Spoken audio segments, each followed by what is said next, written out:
So welcome back, everybody. This is Night Flight, and today, as you can see, Mark Ray is back, and our topic will be our scripted afterlife.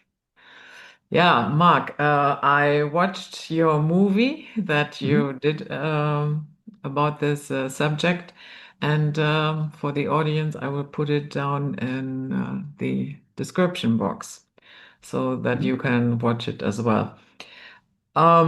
Before we jump into our subject, how do you plan to die?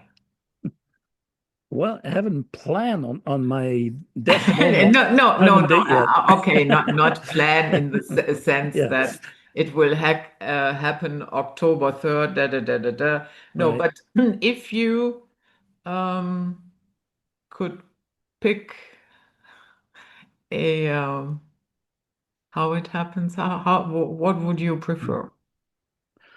Um, I would prefer to be prepared so it wouldn't happen all of a sudden. But then again, if it happens all of a sudden, you have to be prepared and not to fall for all the usual traps, emotional traps, attachments, family, relatives, close friends, missions on this earth, and so forth. And, the savior complex when you have a lot of people following you, for example, with the shows and so forth, and the groups that I have around me. Well, it's a big race to avoid getting stuck within the astral realms already, and to get out of the any illusion that they would holographically or telepathically put in front of me or in my head or in my mind or in my soul once at the moment of decorporation, I would say, and this out of body departure, I would say. Mhm. But this I plan to die in my sleep. yeah, that's yeah, that's more calm, I'd say. It's more calm, but unexpectedly, or did would you expect to be dying in your sleep? I don't care. Mm, right, right. I Well, really, I really don't care. yeah, it's well, see, the thing that runs in my mind, bugs me a little bit, is that amnesia memory wipe tool that the excerpt. I would say we nobody really knows if we will be able to escape fully and avoid this memory wiping tool or technology or soul control technology that they would put in front of us in order to recycle us.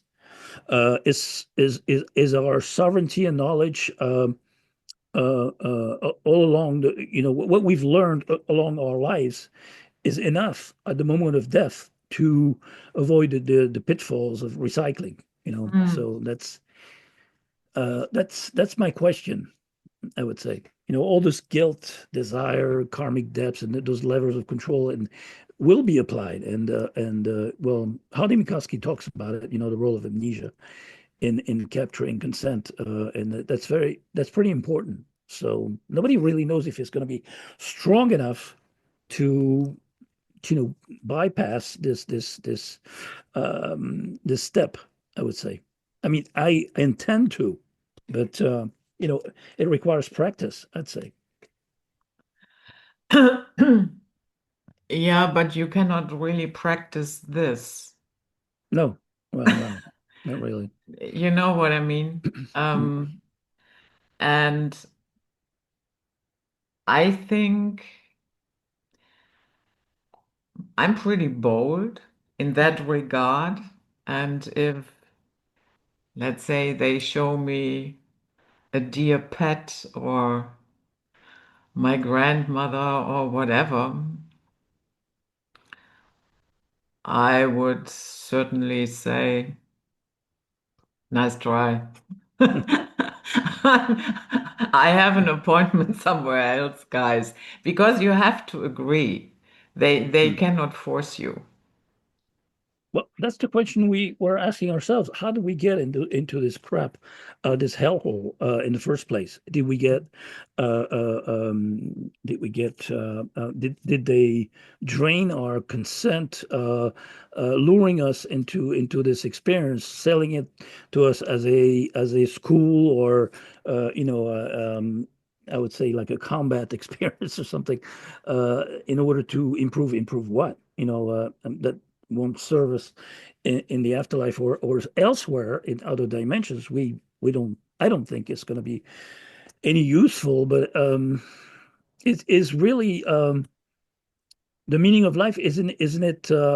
To figure out that we need to exit this place in the first place.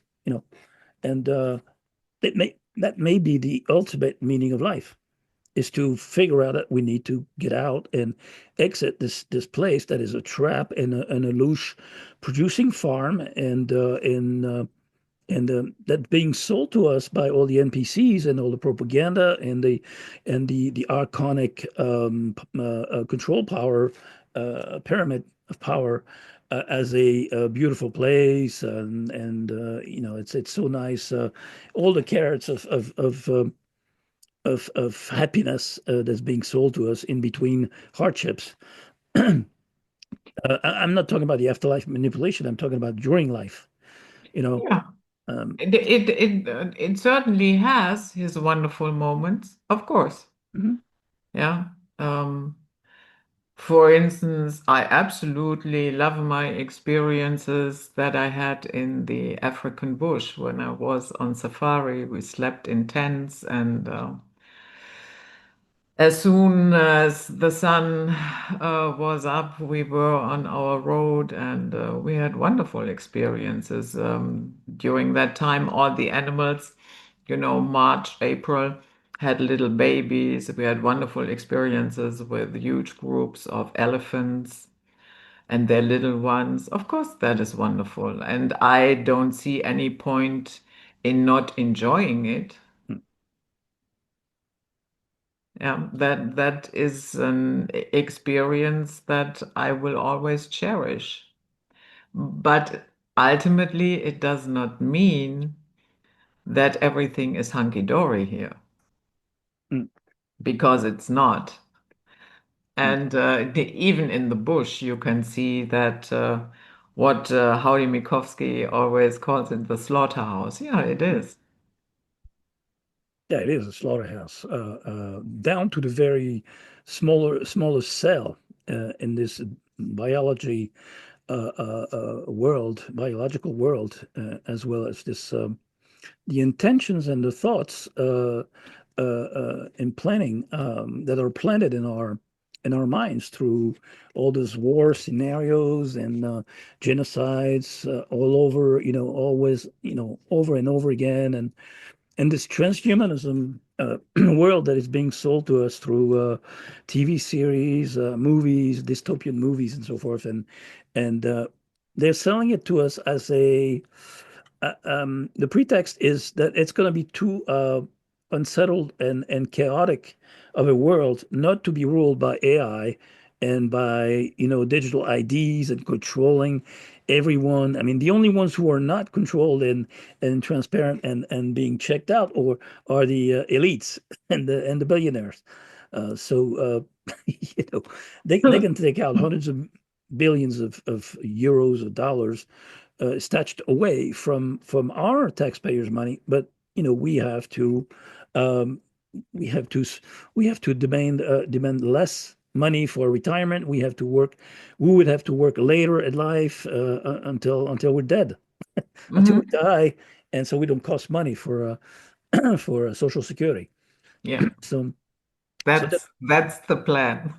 yeah, it is the plan. But sometimes you can plan and plan and plan, Mm. and at the end of the day, your plan doesn't work out. So, Keeping fingers crossed. But what I would say is the history background. I mean, the our history on this earth pretty much tells us it's always been Babylonian system, even before Babylon.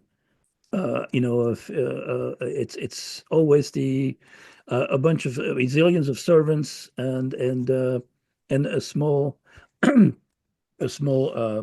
handful of rulers that are actually the relays for the astral entities and archons and so forth that are interdimensional.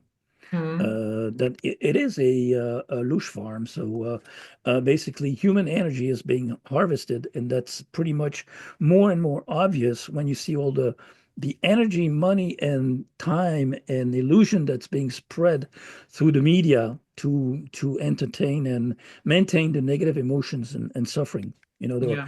They're deliberately provoked to feed the predators and the non-human entities. Mm.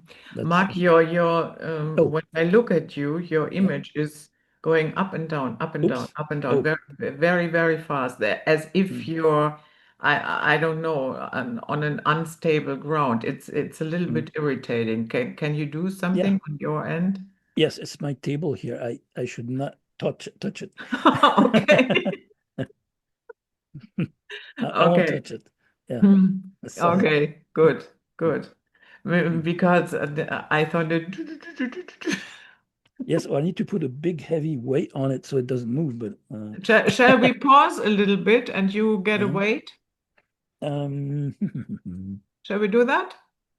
yeah. Hold on. Let me. Um, So, according to Dr. Google, yeah. the brain cells continue functioning up to 10 minutes after, let's say, your heart stopped working. Hmm.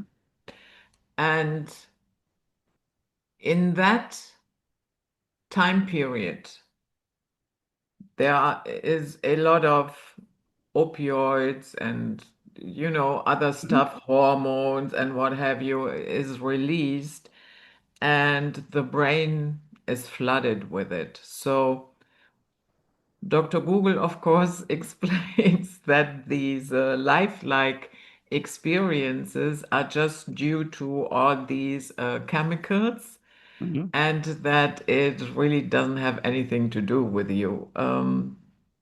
Where do you stand on that issue? Actually, we talked about that at the beginning, the very beginning of the movie, of part one, Mm, with David Bouquet, who's a psychologist.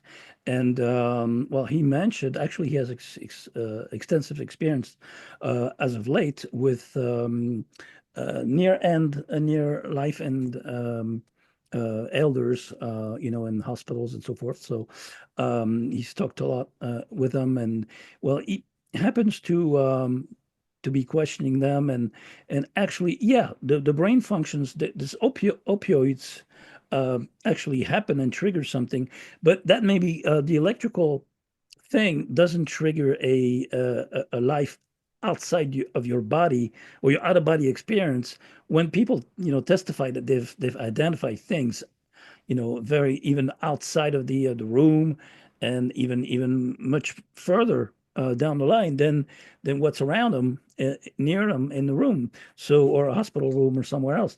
So this has to do with the person that has this experience, and this electrical pulses may be the actual moment where the illusion begins to uh, convince people they need to come back or get recycled again.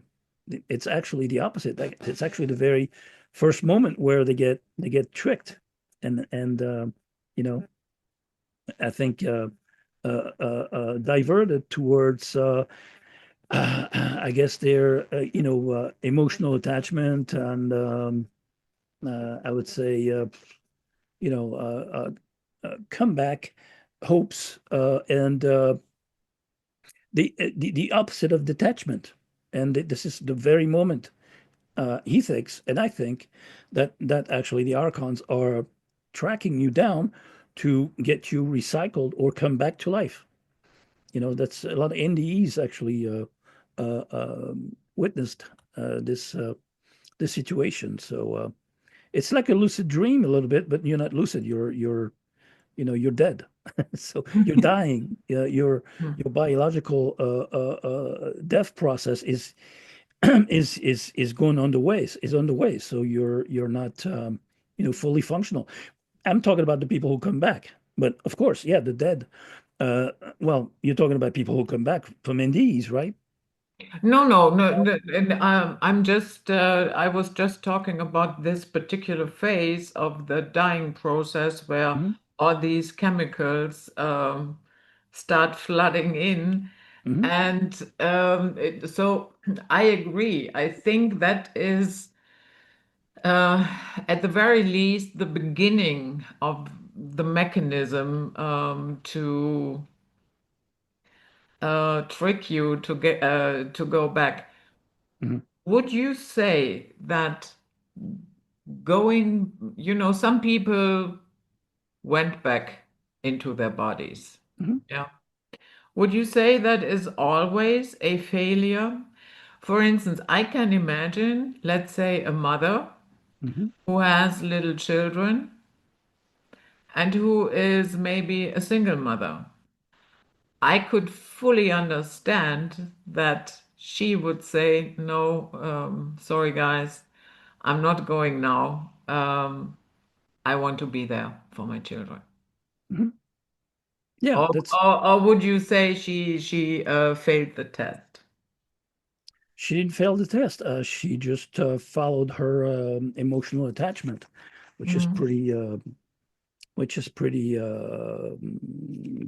pretty valuable towards life, the life that she gave, from herself.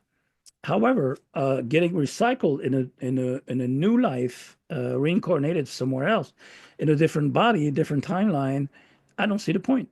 See, Yeah, yeah. it's totally different than going coming back to life in this current life where she has a child, or a daughter, or a son to take care of. Mm. Yeah. Because that's Yeah, the trick. Uh, that's yeah, a, that's that's very subtle.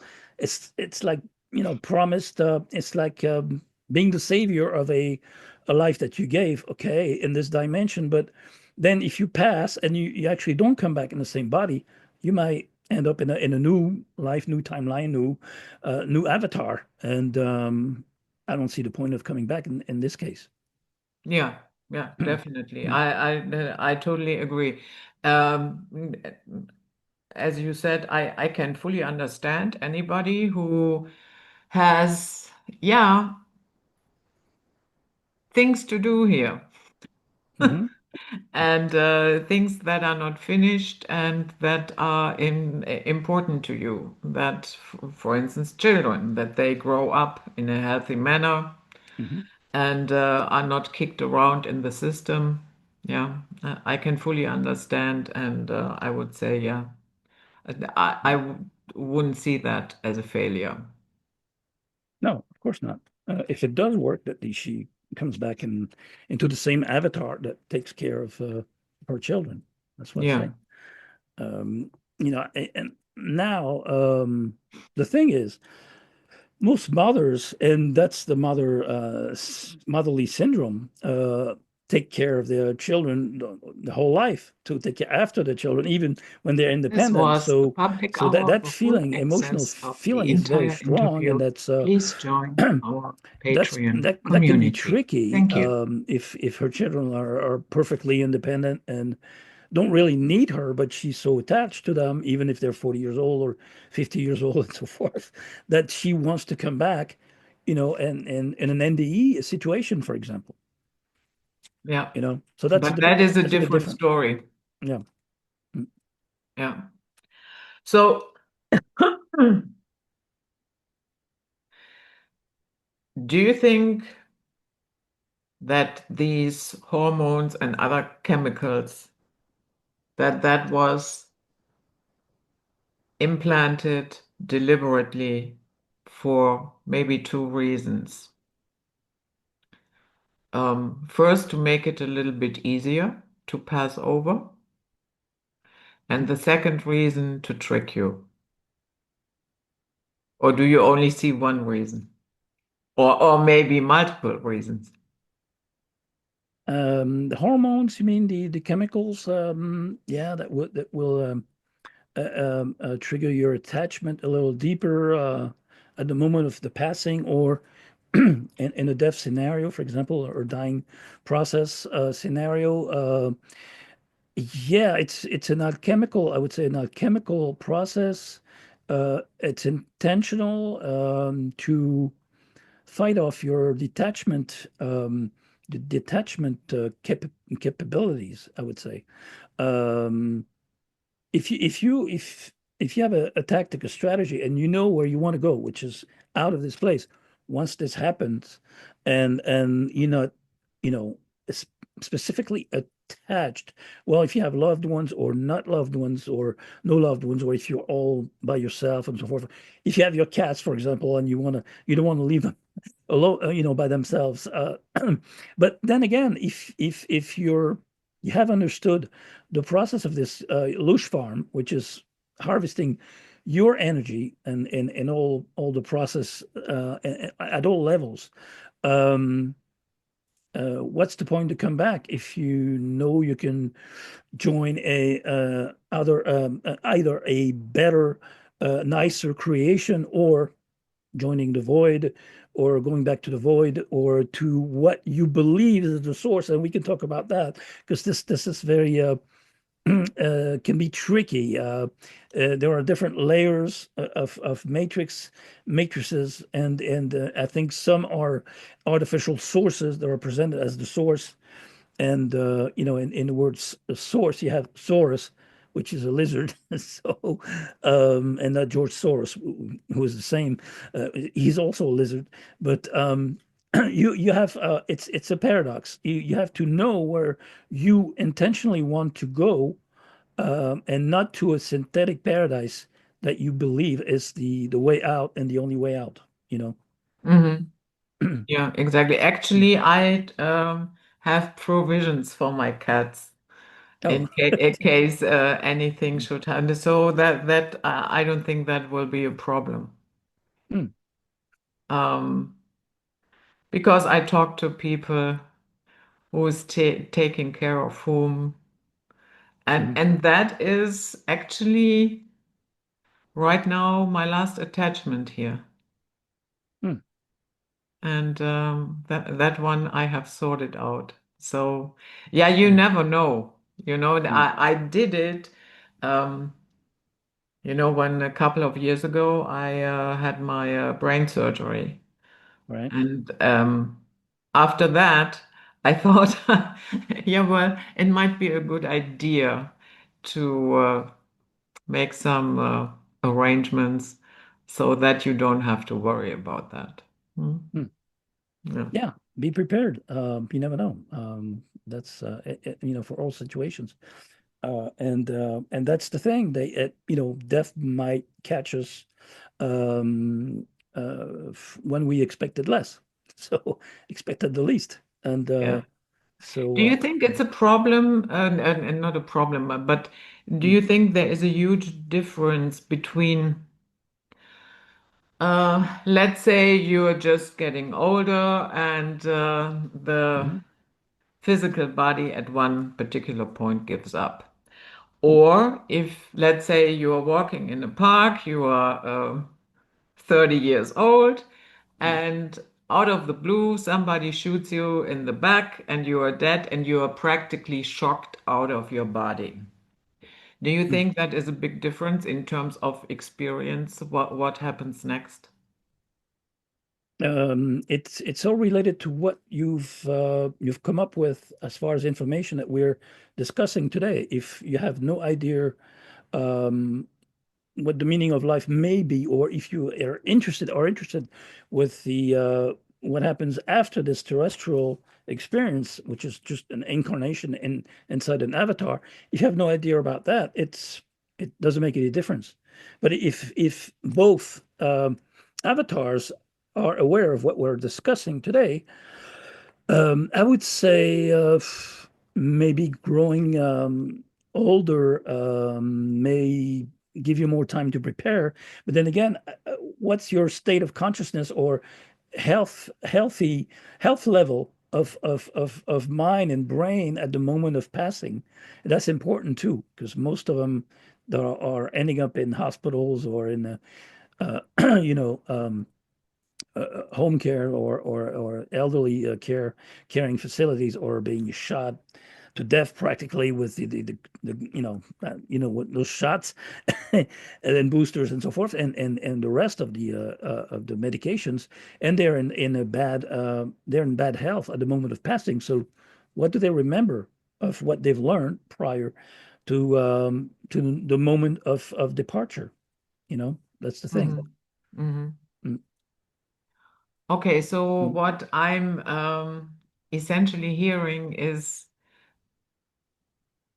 prepare while you can. Yeah, yeah, exactly. Mm, Yeah.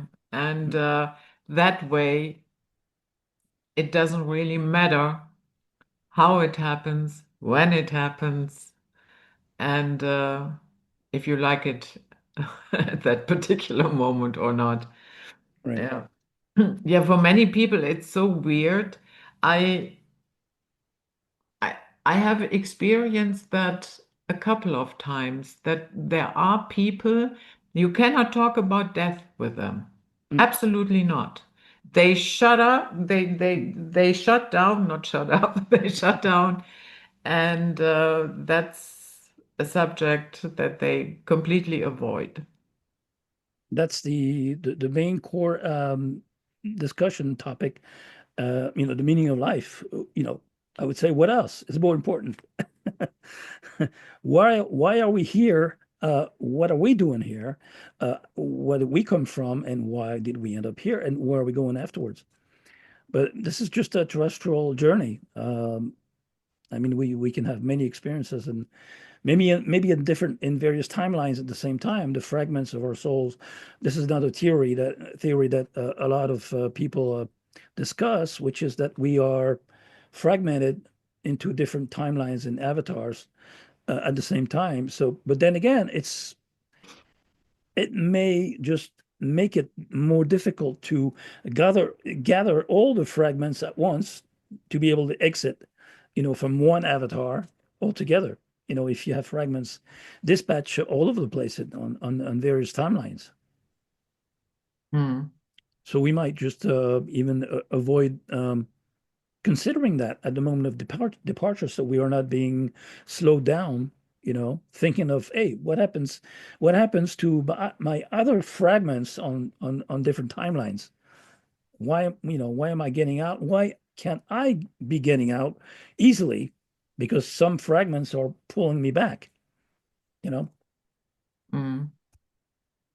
Um, you talked about this synthetic heaven Hmm. that is definitely will be recreated according to your belief system, I would assume. A, let's say, a devout Hindu definitely experiences a different synthetic heaven, paradise, whatever, than a devout Christian or Muslim, Buddhist. So, do you think that dropping these belief systems is an essential part of getting through that maze, let's say, after death, a little bit easier? Yeah, it's actually why I inserted a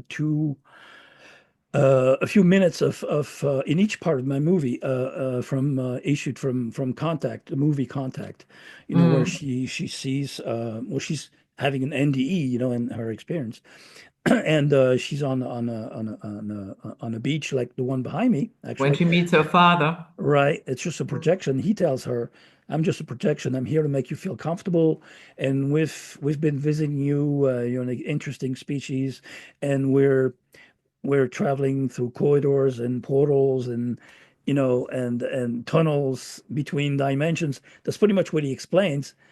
And they are the controllers of the dimensions, basically. That's what he reveals to her. He confesses to her. But most people don't see it in that movie, except the ones who really analyze what his her false father figure is saying.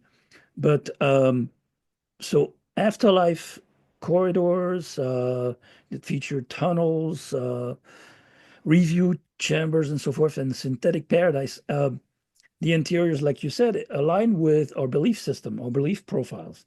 So yeah, the best way not to fall for our belief projections is to totally detach and delete try to delete instantly those beliefs in our minds, so we're not projected into another synthetic paradise or another layer of another matrix that's still a matrix and probably a prison astral projection of a material world or less material world or a lighter dimension maybe or so yeah, grids and cities and so forth. And if you see, yeah, if you see grids and cities and just like the movie Astral Cities, it was about this Brazilian healer and medium, and psychic, Joao de Deus, I think was his name, John of God or something. Uh, Oh, the child trafficker. Mm, yeah, exactly. Right, mm. right. And in that movie, it's the perfect example of what the Soul Trap is about. To sell you these astral cities where all the people coming from wars and they're injured and they're getting cared for and healed and so they can be projected back into this dimension to go back to war. I mean, so stupid. That movie is in the Judeo-Christian belief system. It's to them it's a this that movie is cultish. I mean, it's they love that movie. They always say, yeah, this is it, and Jesus is gonna welcome you and those astral cities, heal you and re-inject you back when you're ready. This is what we need to avoid doing if we have to reject re-incarceration, like I call it, to step away from this astral governance, and recycling astral cities, like the name of the movie actually, and synthetic paradise. Is that the name of the movie? Yeah, Astral City? astral cities. Yeah. Mm. It is. In Okay. in in Portuguese, Brazilian is no solar, our home. Yeah. Is that available in English? I don't speak Yeah. Oh, yeah. Portuguese. Yeah. Yeah. Yeah. Astral Cities in English. Okay. Yeah. That I movie. have I to don't look. recommend that movie, but I mean, if you want to see something really basic, stupid, and that a lot of people follow, well, especially I would say the South American, very geared on Jesus, Virgin Mary and so forth, and and those healers who uh, some of them are real, but like you said, this one was a child trafficker, and the most famous ones are also sex offenders and child traffickers and actually they're crooks as well. Yeah. So Yeah, the John of God story that is mm, pretty dramatic.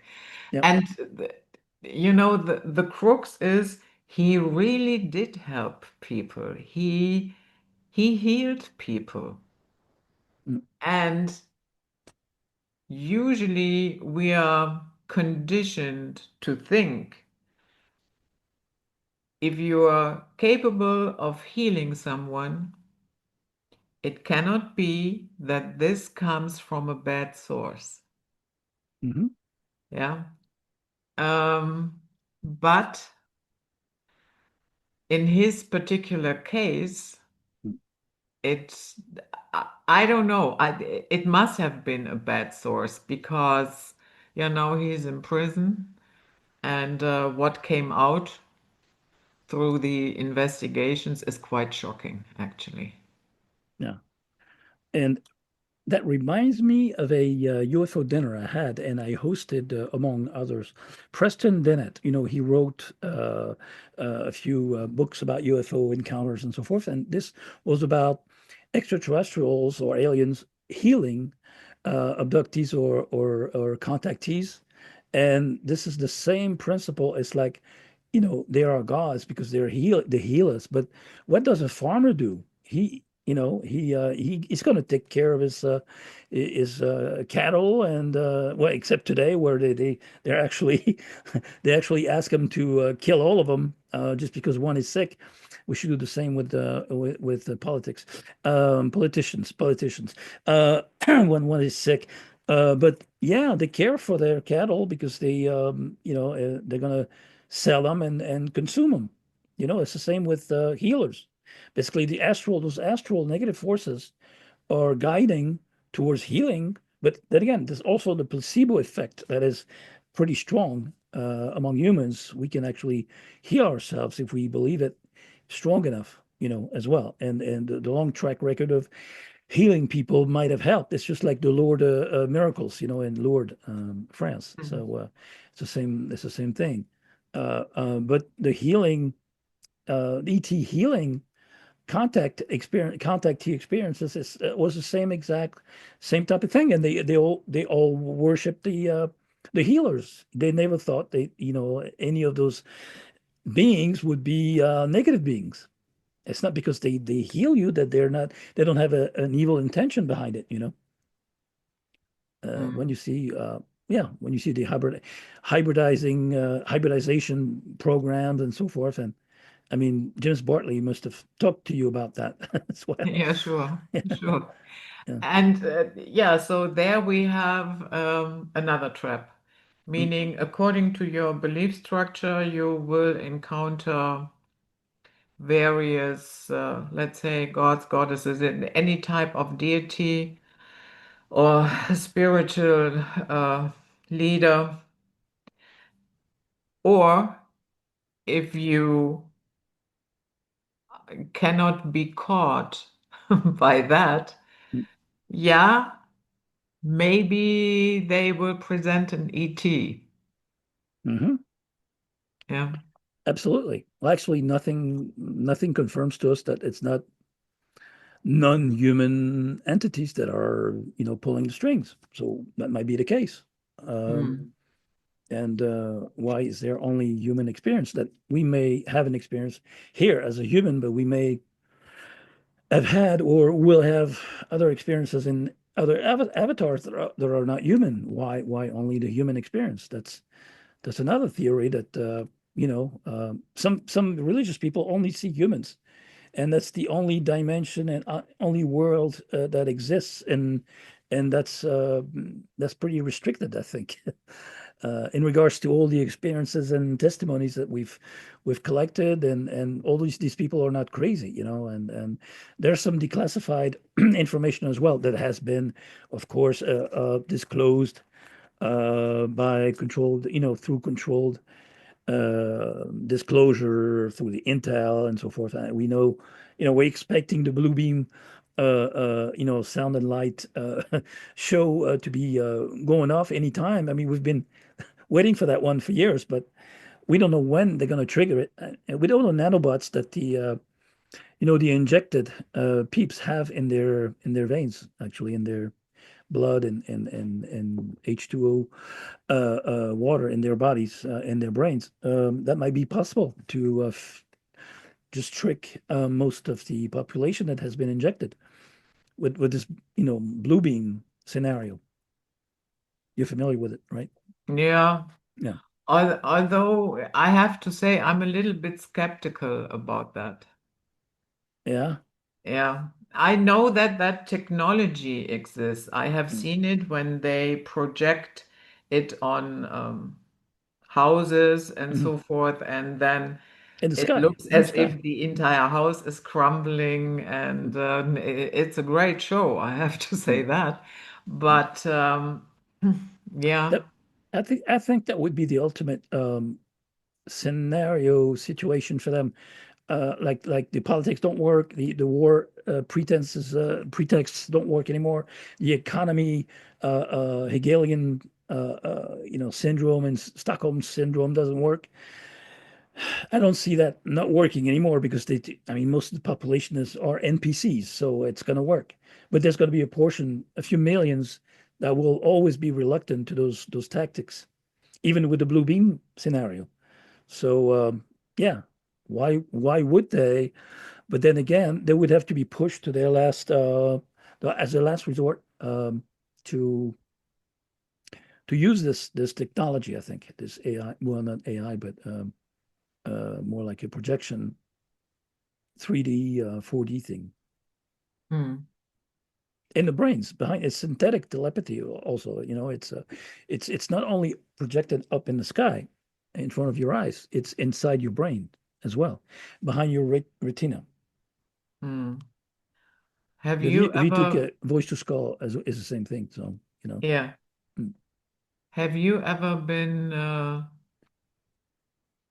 under full anesthesia? yeah, a couple of times I think. Yeah, in the past. Um, Hmm. I don't recall anything. Me not either. Yeah, what would happen during that period of time? Me not either. And Mm, I talked to Trina Phoenix. She has been a guest a couple of times here as well. She not either. And I distinctly remember when the nurse said, she put this mask on my face and said, "Have sweet dreams." mm, And no, it wasn't like that. And I went under, and then it was as if somebody switched the light bulb back on, and right, then I was back. That they operated on me for 6 hours, I had no idea. right. So, um, and I know you cannot really compare it with death, yeah. Mm, But I talked to Howdy Mikoski about this, and he said that's actually better when you do not experience anything. And hmm, I said, yeah, I said the funny thing was it wasn't even the perception of nothingness hmm. or something like that. It was, yeah, and now the word is missing because we don't have a word for it. It's And sort of like and a coma almost. yeah, but Mm. he thought that that was the best outcome You mean anesthesia? No, during my anesthesia. Yeah. right? Hmm. The best outcome. Yeah, I mean, it's just like yeah, it's a drug basically, and on everything is turned off in your brain, but your body keeps on living and the blood flowing and so forth. Which brings me back to this. I think there's new laws in France, and I think in the US, so that they keep the brain alive at the moment of death in order to harvest your organs, because they can only sell live organs. Yeah. So they're not going to extract dead organs from a dead body or dead, brain dead body. So electrically, they keep the body alive and the brain alive, so that they can take out the organs. Yeah. You cannot transplant organs from a dead body. End of Right. story. Yeah. It's not possible. And actually, there have been quite gruesome experiences where people woke up when they took the organs and were not okay with it and tried to fight back. So it's a it's a very weird situation. Yeah. Mm. But you know, I think I'm at an age nobody is interested in my organs anymore. You never know. You never know. You never know. You don't know exactly what they're looking for. It's just So yeah. So yeah, you mentioned practical questions, practices. Um, there's no such thing as quick guru style advice recipes. But it's more of a philosophical reflection to allow each person to express their personal experiences. And I think the best way out would be the way inside yourself, and not look at the any artificial projection outside our body when we decorporate, or we leave our body.